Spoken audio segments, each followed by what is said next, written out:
আসসালামু আলাইকুম আরহামতুল্লাহ। আইয়ুব আলাইহিসসালাম ছিলেন ধর্মান, ধার্মিক ও মহানুভব ব্যক্তি। তিনি ইসহাক আলাইহিসসালাম এর বংশধর এবং সিরিয়া অঞ্চলে বসবাস করতেন। আল্লাহ তাকে বিপুল ধন সম্পদ, জমি, পশু ও সন্তান সন্ততি দিয়ে ধন্য করেছিলেন। মানুষ তার চরিত্রে মুগ্ধ ছিল। শয়তান আল্লাহর দরবারে গিয়ে বলে, আইয়ুব তো শুধু ধন সম্পদের কারণে তোমার বন্দেগী করে। আল্লাহ বলেন, আমি তাকে পরীক্ষা করব।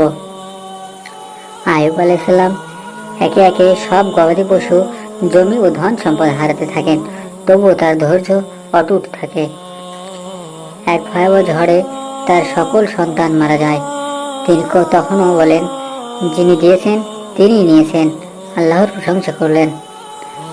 আইয়ুব আলাইহিসসালাম এক ভয়ানক চর্মরোগে আক্রান্ত হন, যা তার শরীরের বেশিরভাগ অংশে ছড়িয়ে পড়ে।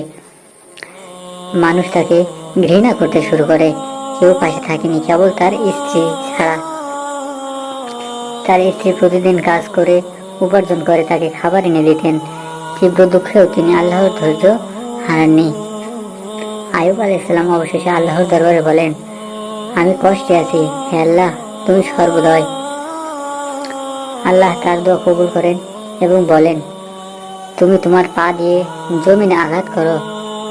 তিনি জমিন দিয়ে আঘাত করলেন, একটি ঝর্ণা সৃষ্টি হয়। পানি দিয়ে গোসল করে ও পান করে তিনি আরোগ্য লাভ করলেন। আইয়ুব আলাইহিসসালাম আগের মতো সুস্থ হয়ে ওঠেন, বরং আরো সুন্দর ও শক্তিশালী হয়ে যান। আল্লাহ তাকে আগের চেয়ে বেশি ধন সম্পদ ও গবাদি পশু ফেরত দেন। আল্লাহ তাকে আবারও বহু সন্তান দান করেন। কেউ বলেন আগের সন্তানরাই জীবিত হন, কেউ বলেন নতুন সন্তান। এক সময় রাগ করে স্ত্রীর উপর শপথ করেছিলেন।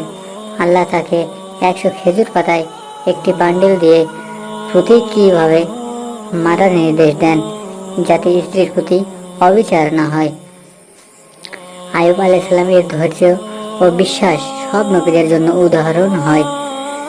কোরআনে তাকে আস-সাবিরিন অর্থাৎ ধৈর্যশীলদের মধ্যে উল্লেখ করা হয়।